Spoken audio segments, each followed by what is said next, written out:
बिस्मिल्लाहिर्रहमानिर्रहीम, अस्सलाम वालेकुम। सैयद याया हुसैनी एक बार फिर आप तमाम देखने वालों की खिदमत में हाजिर है। उम्मीद करता हूँ कि आप लोग ठीक ठाक होंगे, खुश होंगे और ज़िंदगी के सफ़र को एंजॉय कर रहे होंगे और ज़िंदगी की जो छोटी मोटी अप्स एंड डाउन हैं उनको हैंडल करने की कोशिश कर रहे होंगे। भाई, कल जो हमने रांची टेस्ट मैच के दूसरे दिन के खेल के ऊपर वीडियो की, उसके बाद कुछ टीम इंडिया के जो परस्तार हैं उनका कहना ये था कि ये जो आपने क्या कह दिया कि इंडिया की टीम जो है वो घर में शेर है बाहर ढेर है। उन्होंने कहा कि थोड़ा सा अपना जो रिकॉर्ड है उसको दुरुस्त कर लीजिए, और हालिया अरसे में सिर्फ अपने घर में नहीं बल्कि बाहर जाकर भी टीम इंडिया का जो प्रदर्शन है वो काफ़ी बेहतर रहा है। ऑस्ट्रेलिया को ऑस्ट्रेलिया में हराया, इंडिया को इंडिया में हराया है। अभी हाल ही में जनूबी अफ्रीका के साथ वो सीरीज़ खेल कर आए हैं, अच्छी सीरीज़ उन्होंने खेली है, वहाँ पर भी जीत कर आए हैं। तो पहले तो ठीक था, लेकिन अब ये नहीं कह सकते आप। तो अदाद-ओ-शुमार और हालात वाक़िया तो जो आपने जिस तरह कहा इस बात का खुलासा कर रहे हैं। लेकिन अगर इस सीरीज़ की हम बात करते हैं तो एक मर्तबा फिर ऐसी पिचेस जहाँ पर बल्लेबाजों का राज है, जहाँ पर स्पिनर्स जो हैं वो जाल बिछाने में कामयाब हुए हैं। इंग्लैंड की टीम की जो हिकमत अमली है वो यहाँ पर आकर तहस नहस हो गई है। ये तो आप मानेंगे ना कि इंग्लैंड की टीम की जो हिकमत अमली है वो यहाँ पर बिल्कुल फ्लॉप हो गई है। और इंग्लैंड ने जो रांची टेस्ट मैच उनके लिए बहुत इंपॉर्टेंट है, क्योंकि फिलहाल तो ऐसा लग रहा है कि जिस तरह रेत मुट्ठी में आकर निकल जाती है, इंग्लैंड के हाथ से एक आया हुआ टेस्ट जो है वो निकलता हुआ दिखाई दे रहा है। क्योंकि जब दूसरे दिन का खेल खत्म हुआ था तो 134 रन की सबकत हासिल थी इंग्लैंड को। 3 खिलाड़ियों को उन्होंने आउट करना था इंडिया के, लेकिन वो 3 खिलाड़ी जो हैं वो इंग्लिश टीम के लिए काफ़ी दिक्कत का, काफ़ी मुश्किल का सामान पैदा करके चले गए। और उन्होंने इंग्लैंड की जो 100 रन की लीड बनती हुई दिखाई दे रही थी उसको सिर्फ 46 रन तक महदूद कर दिया। And credit goes to wicket keeper धरुल चंद जारुल, जिनको जनाब भारत की जगह टीम में शामिल करने का फैसला बिल्कुल दुरुस्त साबित हुआ। क्योंकि जारुल ने ये टीम में शामिल होकर बताया कि भाई ये 1990-2000 की क्रिकेट नहीं है जहां पर आपने सिर्फ विकेटों के पीछे एक विकेट कीपर रखना है। कभी उसने रन कर दिए तो कर दिए, अब वो क्रिकेट नहीं है। अब आपको फुल पैकेज चाहिए। अगर कोई बैट्समैन है तो उसकी फील्डिंग एक्स्ट्राऑर्डिनरी होनी चाहिए, अगर कोई बॉलर है तो टेल में आके उसको कुछ अपना कंट्रीब्यूट करना चाहिए, अगर कोई विकेट कीपर है तो भाई उसकी बैटिंग जो है ना वो गिलक्रिस्ट जैसी होनी चाहिए, उसकी बैटिंग जो है ना रमेश कालू विजराना जैसी होनी चाहिए, उसकी बैटिंग MS धोनी जैसी होनी चाहिए, और उसकी बैटिंग जो है वो मोहम्मद रिजवान जैसी होनी चाहिए। तब तो बात बनेगी, वरना फिर भारत जैसा ही हाल होगा।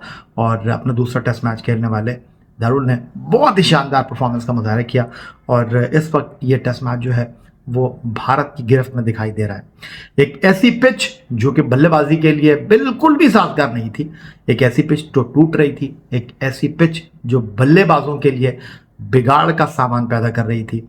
उस पिच के ऊपर पहले तो इंडिया ने मैच के तीसरे दिन के पहले सेशन को बहुत अच्छे तरीके से मैनेज किया, और यही वो मैनेज करने का तरीका था जिसने इस टेस्ट मैच में इंडिया के लिए राहत का सामान, अगर मैं कहूँ, पेश किया तो शायद ये कहना गलत नहीं होगा।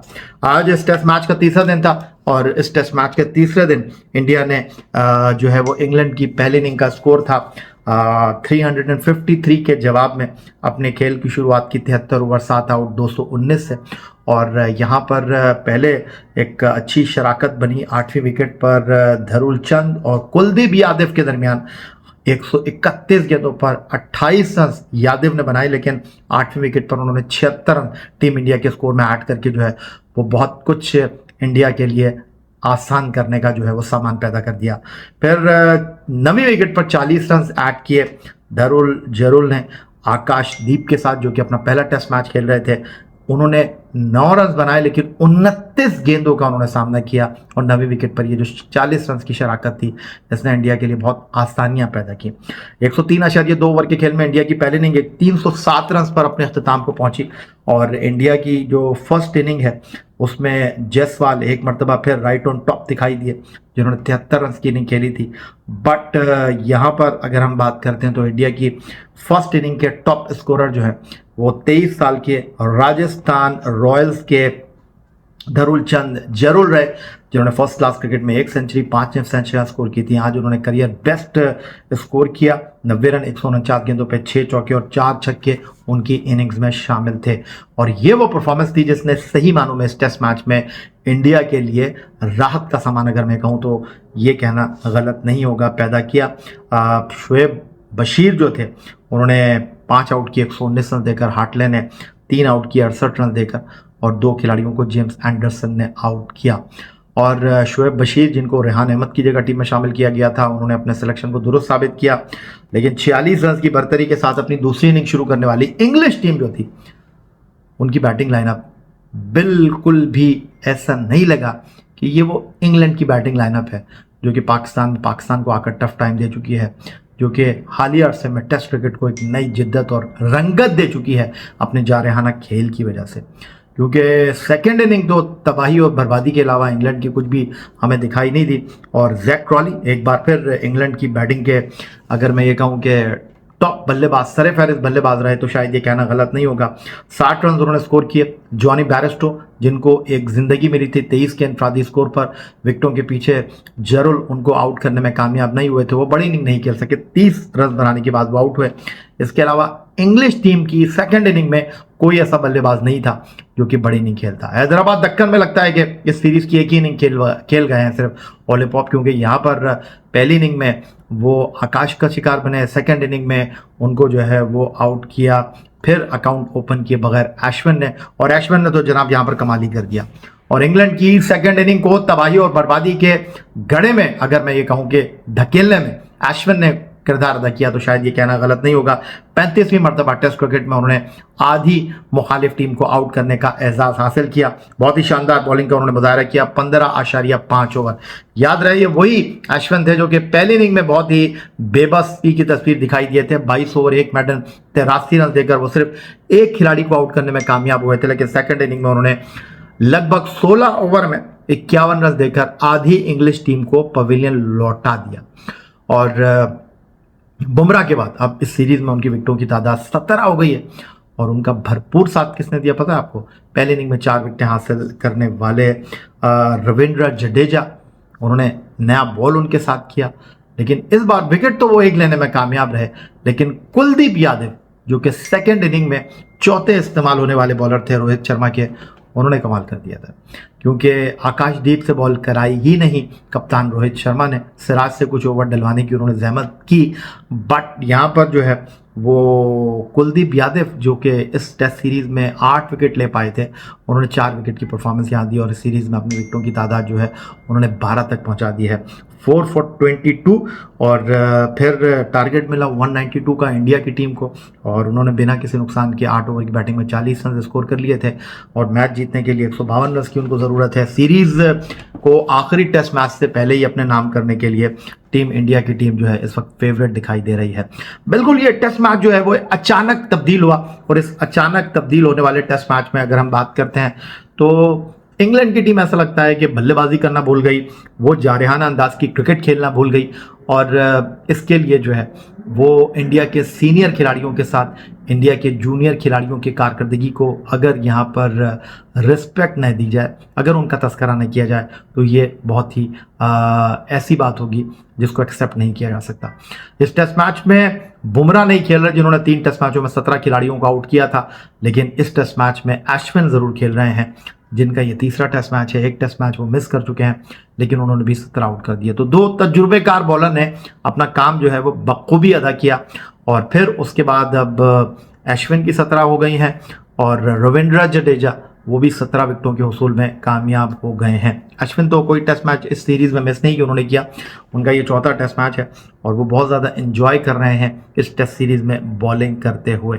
फिर अगर हम बैटिंग की बात करते हैं तो बैटिंग में भी बड़ी उम्दा कारकर्दगी रही है, खासतौर पर इस सीरीज में। बाजार तो यही लगता है कि सीरीज के बेहतरीन खिलाड़ी का जो एजाज है वो जायसवाल को मिलने वाला है, क्योंकि 4 टेस्ट मैचों की 8 इनिंग में 810 गेंदों पर वो अब तक 634 रन स्कोर कर चुके हैं, जिसमें उनकी 2 डबल सेंचुरियां और 2 निफ सेंचुरियां शामिल हैं।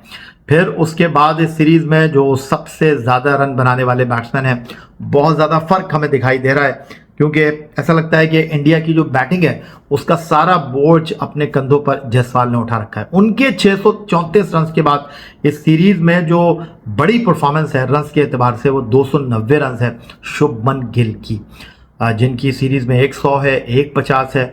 फिर शुभमन गिल के बाद 266 रन है कप्तान रोहित शर्मा की। याद रहे, भारत की टीम इस सीरीज में अपने एक्स कैप्टन विराट कोहली के बगैर खेल रही है, और इस सीरीज में इंडिया ने कई नए खिलाड़ियों को मौका दिया है, पहले टेस्ट मैच की निस्बत सरफराज के लिए टेस्ट मैच इतना अच्छा नहीं रहा। सरफराज नौशाद खान मुंबई के, जिन्होंने अपनी पहली शिरकत में जो है वो लास्ट टेस्ट मैच में बड़ी उम्दा कारकर्दगी का मुजाहरा किया था। दोनों इनिंग में उन्होंने सेंचुरी स्कोर की थी। इस टेस्ट मैच की पहली इनिंग में वो कोई बड़ी इनिंग नहीं खेल सके। लगता नहीं है मुझे कि सेकंड इनिंग में उनकी बैटिंग आएगी। लेकिन क्या एक ऐसा टेस्ट मैच जहां पर 3 दिन में 30 आउट हुए हैं और इन 30 विकेटों में 23 विकेटें जो हैं दोनों टीमों के स्पिनर्स ने हासिल की हैं, तो क्या आपको लगता है कि आखिरी दिन बज़ाहिर ऐसा ही लगता है कि इस टेस्ट मैच का चौथा दिन होगा? और बड़ी हैरानकुन बात है कि पहले 3 टेस्ट मैचों की तरह ये जो चौथा टेस्ट मैच है उसका फैसला भी चौथे ही दिन होने जा रहा है। कोई टेस्ट मैच जो है इंडिया और इंग्लैंड का 5वें दिन तक नहीं गया है और अब ये टेस्ट मैच भी अपने अख्तिताम की जानिब गामज़न है।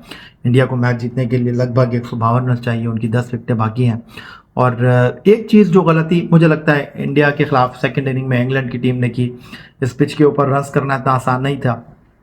फिर वो अटैकिंग क्रिकेट कैसा खेलते, नहीं खेल सकते थे। और टेस्ट क्रिकेट को उन्होंने एक नया रंग दिया है तेज़ खेलने के हवाले से। तो इंडिया के लिए भी सिंपल फार्मूला है, पिछले कदम पर नहीं खेलना, क्योंकि साकिब शुएब बशीर हो गए, हाटले हो गए।